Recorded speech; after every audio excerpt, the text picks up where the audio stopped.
नमस्कार दोस्तों, आज हम एक एम्पलीफायर रिपेयर करने वाले हैं जो है आहूजा का 700 वाट एम्पलीफायर। इसमें पूरा शॉर्ट सर्किट हो गया था ओवर वोल्टेज के कारण। तो कैसे इसको ठीक करना है, कैसे पता करेंगे कि कौन सा ट्रांजिस्टर उड़ा है, मल्टीमीटर से जो चेक करते हैं कैसे पहचानेंगे, सब कुछ दिखाएंगे, वो भी टेस्ट करके, साउंड टेस्ट। तो स्वागत है आपका आज के इस नए वीडियो में।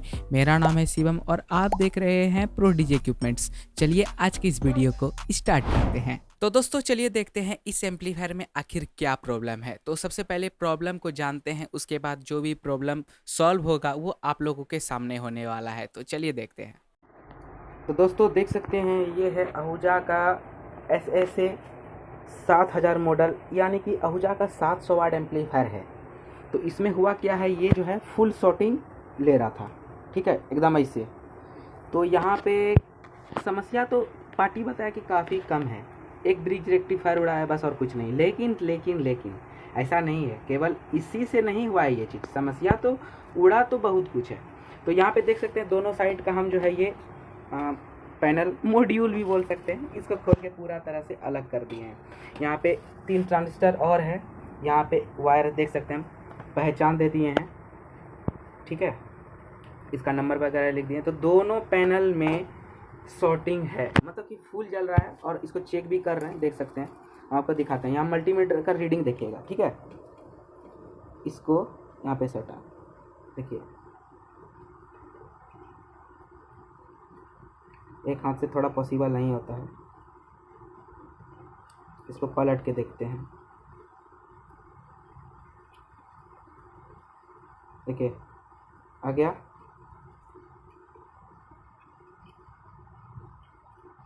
ठीक है, आ गया। ये मतलब कि ये ट्रांजिस्टर रोके। अब दूसरे का कमाल देखते हैं।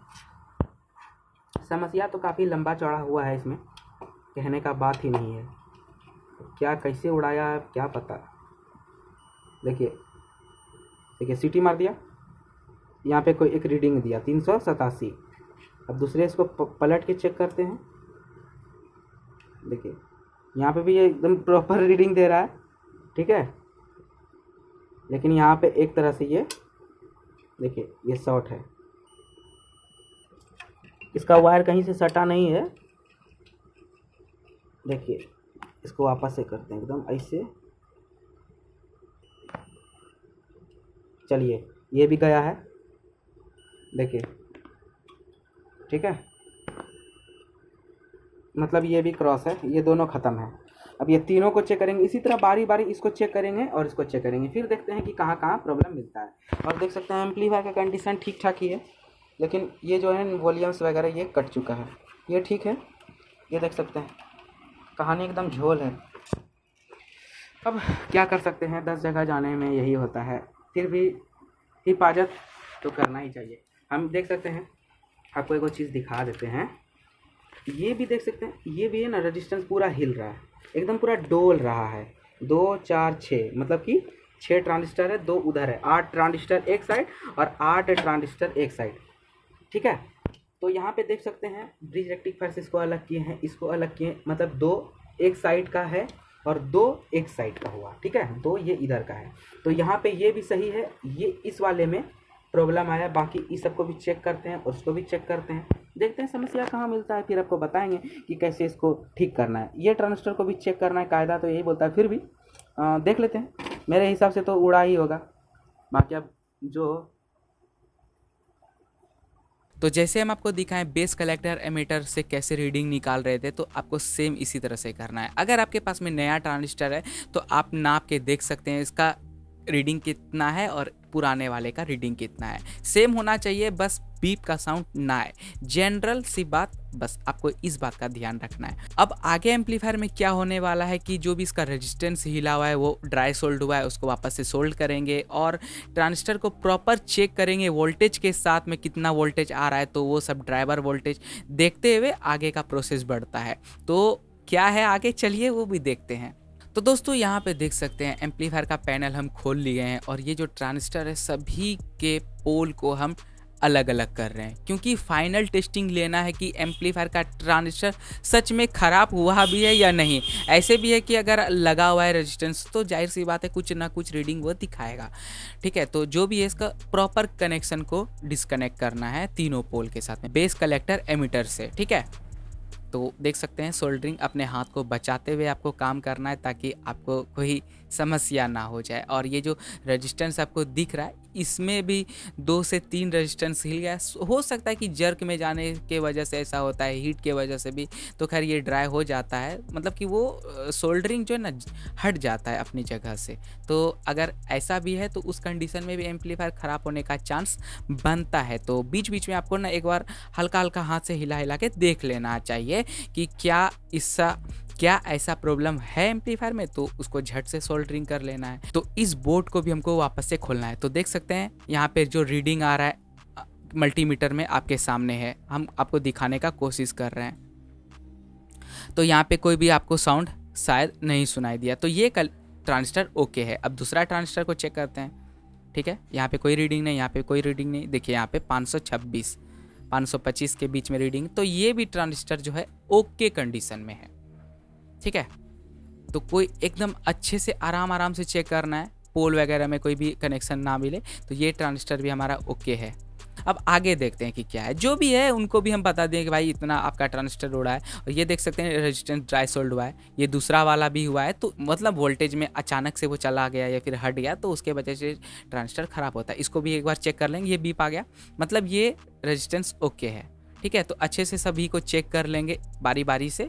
तो इस पैनल को भी जो हम चेक कर रहे थे खोल के देख सकते हैं यहाँ पे दोनों पैनल को हम अलग कर दिए हैं। तो यहाँ पे ब्रिज रेक्टिफायर का भी कनेक्शन अलग करके इसको चेक करना है। ठीक है, जो भी आपके पैनल में लगा हुआ है, अंदर के साइड में भी 2 पैनल लगे हुए हैं, तो सभी को आराम से चेक करना है। और सीरीज में भी आप डाल के चेक कर सकते हैं, और सीरीज बल्ब का हमेशा यूज़ करना है। अगर आप नए हैं तो आपको बता देते हैं, एक 100 पावर का जो 100 वाट का जो बल्ब होता है उसे एक कनेक्शन बनाना होता है, सीरीज कनेक्शन, तो उसी से एम्पलीफायर चेक करते हैं अगर आप फर्स्ट टाइम कर रहे हैं तो। ठीक है, जैसे कि ये बल्ब ग्लो कर रहा है लगाने के बाद, तो ये शॉर्ट कंडीशन में है। अगर ये डायरेक्ट प्लग लगा दीजिएगा तो कुछ ज़्यादा खराबी हो सकता है, आपके घर के लाइट पे भी असर पड़ सकता है। तो सीरीज बल्ब का हमेशा यूज़ कीजिएगा, तो एम्पलीफायर में भी कोई ज़्यादा बुरा असर नहीं पड़ेगा। ठीक है, वो सिंपली शॉर्ट सर्किट में बल्ब वो ग्लो कर जाएगा, तो आपको पता चल जाएगा कि एम्पलीफायर हमारा ख़राब कंडीशन में है। नेक्स्ट, अब दोस्तों थोड़ा सा वीडियो लंबा होने वाला है, सेकंड पैनल को भी हम बारी बारी से चेक करेंगे। आपको एकदम रिलैक्स मोड में होके काम करना है अगर आप फर्स्ट टाइम कर रहे हैं तो। ठीक है, यहाँ पे पेस्ट हम लगा के ये जो भी कनेक्शन है, और हाँ जो कनेक्शन जैसे जैसे आप खोल रहे हैं आपको या तो एक इमेज क्लिक कर लेना है, या फिर आप बोर्ड में सिंबल दे सकते हैं कि ये रेड कलर का वायर है, ग्रीन कलर का वायर है, या फिर येलो कलर का वायर है। आपको जैसे सिंबल देना है जो आपको समझ में आए, या फिर सिंपल एक अच्छा खासा इमेज निकाल लीजिएगा, जो कि हम बहुत करते हैं। तो खैर ठीक है, अपना अगर समझ में नहीं आया तो इस तरह से भी हम काम चला सकते हैं। तीनों वायर को खोल करके एक बार लाइट दे के भी चेक कर लेंगे। ठीक है, तो यहाँ पे खैर हमको तो ज़्यादा कोई समस्या नहीं आया है। ठीक है, तो ये हम आपके लिए बता रहे हैं कि भाई आप मार्क कर लीजिए तो आपको कोई परेशानी नहीं होगा। दूसरे पैनल का भी हम खोल लिए हैं। जो भी है, अब तीनों ट्रांजिस्टर जो नीचे लगा हुआ है और ऊपर की ओर सभी को चेक करेंगे, 6 ट्रांजिस्टर को। ठीक है, तो अच्छे से खोलना है, देख सकते हैं एकदम अस्थिर से आपको काम करना है, और हाथ पैर बचा के कीजिएगा। ठीक है, देख सकते हैं तीनों को खोल रहे हैं। यहाँ पे पता चलेगा कि ट्रांजिस्टर कटा हुआ है या फिर नहीं कटा हुआ है। बीप आएगा तो ठीक है, ट्रांजिस्टर को सीधा रिप्लेस कर देना है। और सभी का रीडिंग बराबर के रेशियो में ही हो तो ज़्यादा बेहतर होता है, आपको बार बार परेशान नहीं होना पड़ेगा। हो सकता है कि ट्रांजिस्टर लीक कर जाए, कुछ भी हो सकता है, तो एक रीडिंग रहता है तो बढ़िया रहता है। तो देख सकते हैं हम नीचे वाले ट्रांजिस्टर को भी खोल रहे हैं, तो थोड़ा वीडियो लेंथ इसका बढ़ेगा। ठीक है, तो आपको पूरा वीडियो देखना है कि हम कैसे इसको रिपेयर कर रहे हैं। आप अपने एम्पलीफायर को घर पे ही रिपेयर कर सकते हैं, कोई ज़्यादा रॉकेट साइंस नहीं होता है, बस थोड़ा सा पेशेंस और नॉलेज का ज़रूरत आपको पड़ने वाला है।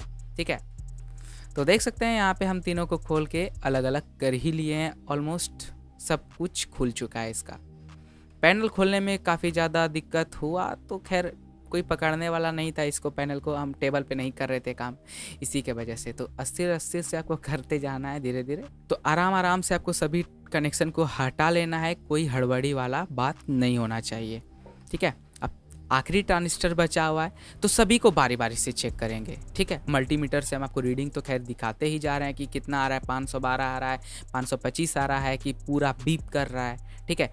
हो सकता है कि एक साइड से आ जाए रीडिंग, दूसरे साइड से भी आ जाएगा तो ही वो कट चुका है, ठीक है। तो एक सेपरेट वीडियो हम बना देंगे एक नए ट्रांजिस्टर को चेक करके और एक ख़राब ट्रांजिस्टर को चेक करके, और वो ख़राब ट्रांजिस्टर किस तरह से रिएक्ट करता है तो वो भी आपको पता चल जाएगा, ठीक है। तो अगर आप कमेंट कीजिएगा तो हम उसका भी वीडियो बना देंगे। ब्रिज रेक्टिफायर को कैसे चेक करते हैं उसका भी वीडियो चाहिए तो कमेंट कर दीजिएगा दोस्तों। तो आइए अब बारी आती है चेकिंग करने की। तो सबसे पहले पहला नंबर चेक करते हैं, 500 के आसपास में रीडिंग गया है। दूसरे साइड से इसको चेक कर लेते हैं, ठीक है। तो ये ओके कंडीशन में है। मल्टीमीटर से शायद आपको दिख रहा है, तो हम एक ब्रश से आपको दिखाने का कोशिश करते हैं। जुगाड़ है दोस्तों, जुगाड़ से ही सारा काम होता है। ये बीप आया ना इस तरह से, तो आपको ये चेक करना है। हम दोनों पोल मल्टीमीटर का चेक कर लिए थे, ठीक है, मतलब सटा के। अब ये वाला ट्रांजिस्टर बिल्कुल ओके कंडीशन में है, तो इसमें कोई फॉल्ट नहीं है, लेकिन ठीक है। तो ये ठीक है, अब आगे बढ़ते हैं।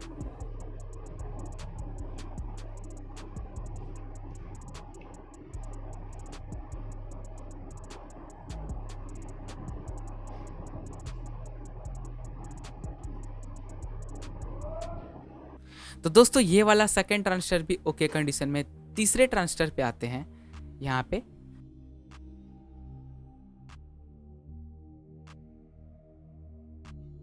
यहाँ पे हमको कोई फॉल्ट नज़र नहीं आ रहा है, तो ये ट्रांजिस्टर भी हमारा ओके कंडीशन में है।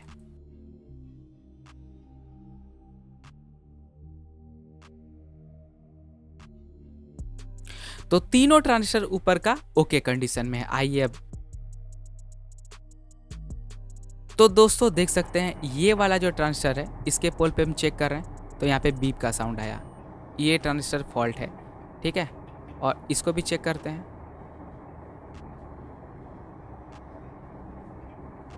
ये ओके कंडीशन में है, ठीक है। ये भी ओके कंडीशन में है। अब इसको हम कुछ भी मार्क दे देंगे, या फिर क्रॉस का निशान, या फिर इसको रेजिस्टेंस से हटा देंगे, कुछ भी करना है, एक आपको मार्क दे देना है।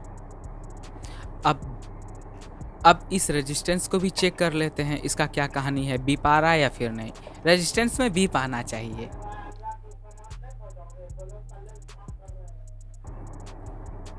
ठीक है। तो सभी रेजिस्टेंस को बारी बारी चेक कर लेना है।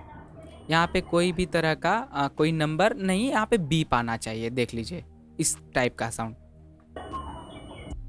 ठीक है। ये बिल्कुल ओके कंडीशन में है। यहाँ पे एक ओके देख सकते हैं इसका रेजिस्टेंस का रीडिंग, यहाँ पे एक बीप भी आ रहा है, तो ये बीप आना चाहिए आपके रेजिस्टेंस को चेक करते टाइम, ठीक है। तो ये सभी रेजिस्टेंस सही कंडीशन में बस ड्राई सोल्ड हुए हैं, तो इन सभी को हम बारी बारी साफ करके वापस से जैसे है वैसे लगा देंगे। इस बोर्ड को भी खोलना पड़ेगा आपको।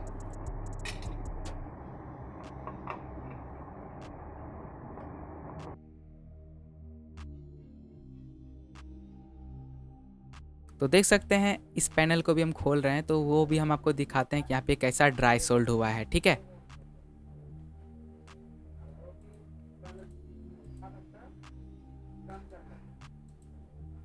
देख सकते हैं दोस्तों किस तरह से यहाँ पे रेजिस्टेंस में पहले से सोल्डरिंग किया गया था, ठीक है। तो यहाँ पे हम इसको वापस से सभी को अच्छे से एक सैंड पेपर से, या फिर आपके पास में ब्लेड होगा तो आप उसके हेल्प से इसको हल्का हल्का घिस के साफ कर सकते हैं।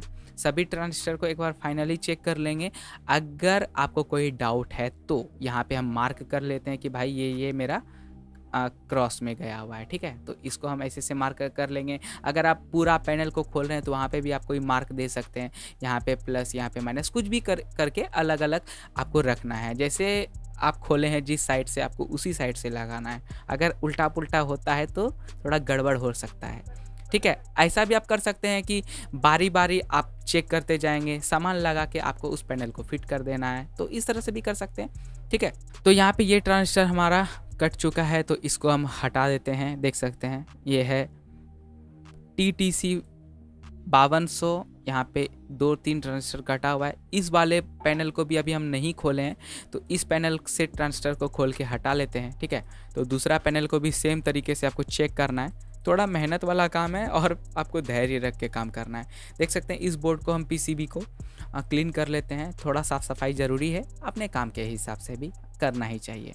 जो भी ट्रांजिस्टर है इसको कट करके हटा लेंगे, मतलब खोल के हटा लेंगे ख़राब ट्रांजिस्टर को, और जो ड्राई सोल्ड हुआ है रेजिस्टेंस में उसको वैसे साफ करके लगा देंगे। तो ये हो जाएगा बेस्ट तरीका काम करने का। देख सकते हैं ये क्लीन थोड़ा सा आपको कर लेना है, ठीक है। तो अब क्या दिक्कत है? कोई दिक्कत नहीं। अब वापस से हम PCB को टाइट कर रहे हैं, तब यहाँ पे ट्रांजिस्टर का कनेक्शन फाइनल लगा देंगे। जो भी सोल्डरिंग जैसे जैसे खोले थे देख सकते हैं, हल्का हल्का आपको लगाना है। ये जो प्लास्टिक लगा हुआ है वो प्रोटेक्शन का काम करता है, ये कोई भी तरह का कोई डायरेक्टली पार्ट उसमें ना भिड़ जाए, कोई भी वायर, ठीक है। तो यहाँ पे सभी ट्रांजिस्टर को वापस से कनेक्ट कर लेना है, सोल्ड कर लेना है अच्छे तरीके से, पेस्ट मार मार के, और थोड़ा थोड़ा रंगा लगाना। इस सब में कंजूसी आप नहीं कीजिएगा तो बढ़िया रहने वाला। सेकंड वाले पैनल में क्या है कि यहाँ पे ये जो PCB खोले थे हम, वही आपको बता रहे थे रेजिस्टेंस में थोड़ा सा ड्राई सोल्ड हुआ है, तो इसको भी खोल के यहाँ पे साफ कर लेना। देख सकते हैं क्या हिल रहा है। तो ऐसे आप बाहर से भी चेक कर सकते हैं बिना खोले। अगर प्रॉब्लम है तो आप उस पैनल को खोलिए, नहीं तो फिर कोई बात नहीं है, ठीक है। तो इसको अच्छे से क्लीन कर लेना है और अपना काम स्टार्ट कर लेते हैं। Next video.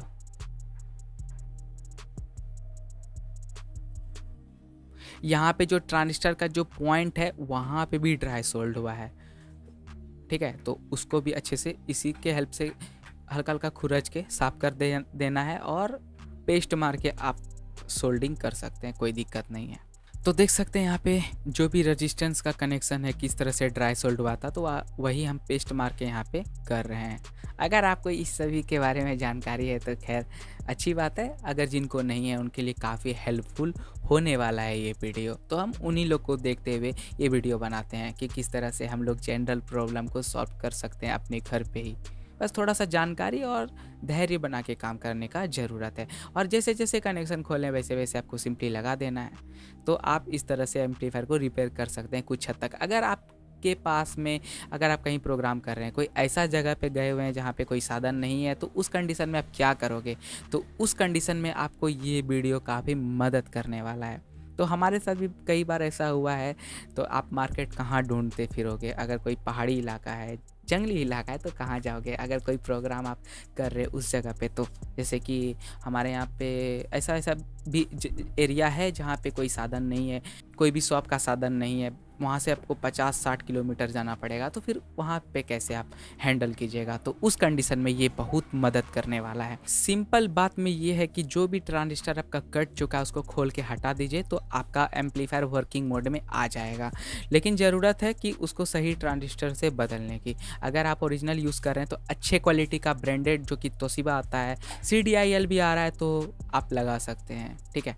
तो प्रॉपर इंसुलेटर का यूज़ करना है, जो भी थर्मल पेस्ट है वो सब आपको लगा के ही लगाना चाहिए, तो बढ़िया रहता है। प्रॉपर उसका हीट आपका जो है हीट सिंक में ट्रांसफ़र कर देता है। तो अच्छे क्वालिटी का थर्मल पेस्ट रख लीजिए, और बाकी जैसे आप खोल रहे हैं वैसे आपको लगा देना है। और कोई तो बड़ा रॉकेट साइंस तो नहीं है इसमें, ठीक है। और हाथ पैर थोड़ा बचा के करना है। सभी रेजिस्टेंस में हम पेस्ट मार मार के जो है ना सोल्डरिंग कर दिए, ताकि कोई भी परेशानी आगे ना बढ़े, पार्टी खुश रहना चाहिए। तो यहाँ पे सभी के पॉइंट्स को हम क्लीन कर लेते हैं सोल्डरिंग से, ठीक है। और हल्का हल्का यहाँ पे ब्रश मार देंगे। आपके पास में जो भी क्लीन करने के लिए लिक्विड है आप उसका यूज़ कर सकते हैं। यहाँ पे जो भी इसका पॉइंट के बगल बगल में जो पेस्ट बच जाता है ना, उसको भी क्लीन करना चाहिए। उसके वजह से भी थोड़ा सा सॉर्टिंग का प्रॉब्लम आ सकता है। नमी अगर बनेगा, बरसात का समय है, अगर नमी आया तो समस्या करेगा।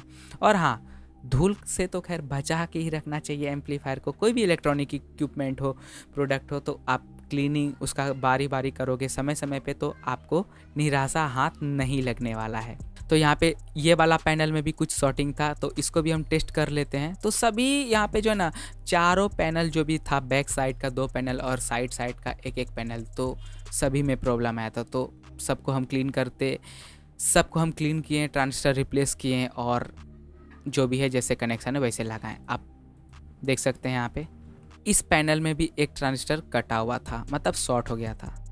तो काफ़ी लंबा झटका ही लगा है इस एम्पलीफायर को। तो ऐसा हुआ था ना कि अचानक से ओवर वोल्टेज कैसे हो गया कि फेस ही एम्पलीफायर में चला गया। तो खैर कम ही समस्या हुआ है, ब्रिज रेक्टिफायर शॉर्ट किया, आपका थोड़ा सा ट्रांजिस्टर शॉर्ट किया, उस कंडीशन में एम्पलीफायर का जो है ना इनपुट जो भी है ट्रांसफार्मर वो भी ख़राब हो सकता है। ठीक है, तो फ्यूज़ कट के रह गया और ज़्यादा एम्पलीफायर में कोई प्रॉब्लम नहीं हुआ। अब बारी है यहाँ पे फिटिंग करने का। तो ब्रिज रेक्टिफायर को भी हम चेक कर लिए, यहाँ पे कोई तरह का दिक्कत नहीं हुआ था। एक ब्रिज रेक्टिफायर शॉर्ट हुआ था, एम्पलीफायर का फ्यूज़ कट गया, बस एम्पलीफायर सेट ऑफ हो गया। ठीक है, तो जैसे जैसे खोले हैं वैसे वैसे देके लगाना है। अगर सोल्डरिंग अगर गलने में समस्या आ रहा है तो आप वोल्टेज को बढ़ा सकते हैं। ठीक है, तो हम लोगों के पास तो मैनुअल स्टेबलाइज़र होता है, तो उसके हेल्प से काफ़ी ये ज़्यादा आसान हो जाता है। ठीक है, अगर आप इन्वर्टर से कर रहे हैं तो आपको प्रॉपर वोल्टेज मिल जाएगा 230 का, तो खैर समस्या नहीं होगा। ये सब छोटा छोटा बात है जो कि हर को जानकारी रखना चाहिए। ठीक है, तो देख सकते हैं ये है ओरिजिनल ट्रांजिस्टर तोशिबा का 5200। तो यहाँ पे इसको जैसे जैसे फिट कर रहे हैं, तो जो भी पैनल में हटा था तो यहाँ पे हम लगा दिए हैं इसको थर्मल पेस्ट के हेल्प से, और इसको जल्दी जल्दी इसको कसते हैं। तो ये वीडियो थोड़ा सा और लंबा यहाँ पे हो गया है। तो देख सकते हैं किस तरह से फिटिंग किए, क्लीन कर लिए हैं। और कोशिश करें कि कोई भी आपके पास में लिक्विड हो, चाहे डीजल ही क्यों ना हो, आप वहाँ पे मार के पॉइंट से जो भी है अलग बचा हुआ पेस्ट उसको क्लीन कर देंगे। ठीक है, तो उससे भी एम्पलीफायर में कोई भी शॉर्ट फ्यूचर में ना हो पाएगा। अब यहाँ पे इसमें पैनल चलिए फिटिंग करते हैं, और जो भी इसका कनेक्शन है सभी कनेक्शन को हम लोग बारी बारी से सोल्डिंग कर देते हैं जैसे जैसे खोले थे। ठीक है, सबसे पहले बैक पैनल लगा लेते हैं, आसान पड़ेगा। ठीक है, तो यहाँ पे इसका नट बोल्ट खोल लेते हैं, स्क्रू वगैरह, और यहाँ पे फिट कर लेते हैं।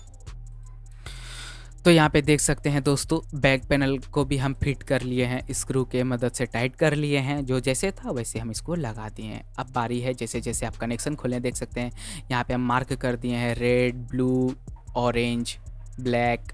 तो सभी में हल्का हल्का पेस्ट मार के और हल्का हल्का रंगा यूज़ करेंगे। ठीक है, सोल्डर वायर, तो जैसे आपको खोले हैं कनेक्शन सेम उसी से आपको लगा देना है, वहाँ पे कोई प्रॉब्लम आपको नहीं होगा। और हाँ, सीरीज़ में ही आपको फर्स्ट रिपेयर करने के बाद लाइट को देना है, मतलब डायरेक्टली आप मेन लाइन में नहीं दे दीजिएगा, वरना फिर कुछ हो सकता है कि ब्लास्ट वगैरह हो।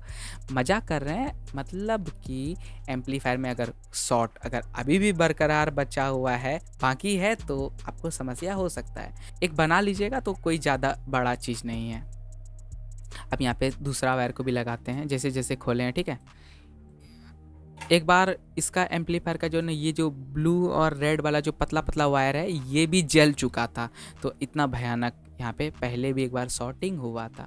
देख सकते हैं एम्पलीफायर का भी कंडीशन थोड़ा बहुत पुराना हो चुका है, इसके हीट सिंक का जो कलर है वो भी चेंज हो गया। ये प्रॉपर ब्लैक में होता है, लेकिन अभी जो है कनेक्शन मतलब हीट सिंक का जो है कलर वो चेंज हो गया है।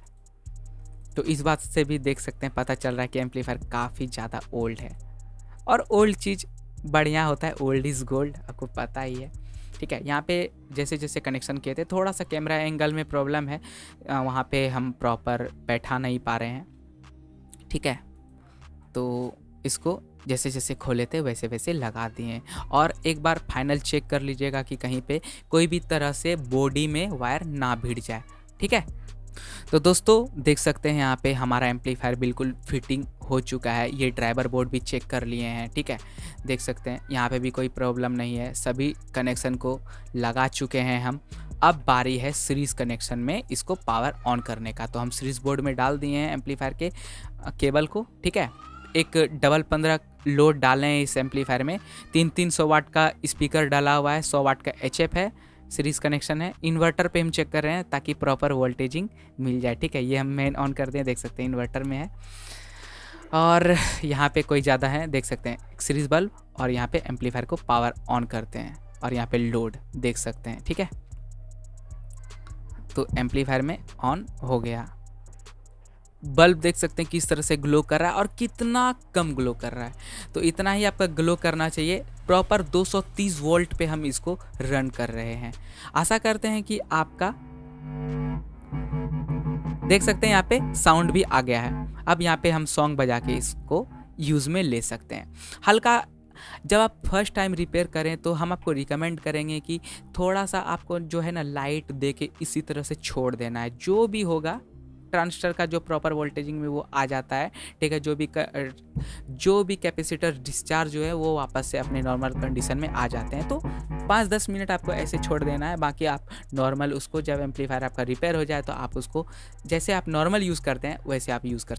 तो दोस्तों ये था आज का वीडियो। आशा करते हैं आपको सब कुछ क्लियरली समझ में आया होगा कि जो भी प्रॉब्लम्स है इसको कैसे ढूंढना है, कैसे इसको ठीक करना है, तो सब कुछ हम आपको बताएं। अब आप भी अपने घर पे छोटा मोटा प्रॉब्लम्स को ठीक कर सकते हैं, जैसे ट्रांजिस्टर को चेक करना है या फिर ब्रिज रेक्टिफायर को चेंज करना है या वॉल्यूम, हम उसके लिए एक सेपरेट वीडियो बना देंगे। वीडियो से कुछ सीखने को मिला तो इसे लाइक जरूर करें, और आपको कोई समस्या है या फिर कुछ पूछना चाहते हैं तो हमें कमेंट में जरूर बताएं। और इसी तरह के वीडियोस देखने के लिए amplifier reviews, speaker repairing, amplifier repairing, cable वगैरह, तो इस चैनल को अभी सब्सक्राइब करें। हम मिलते हैं आपसे अगले वीडियो में। Stay tune, bye bye.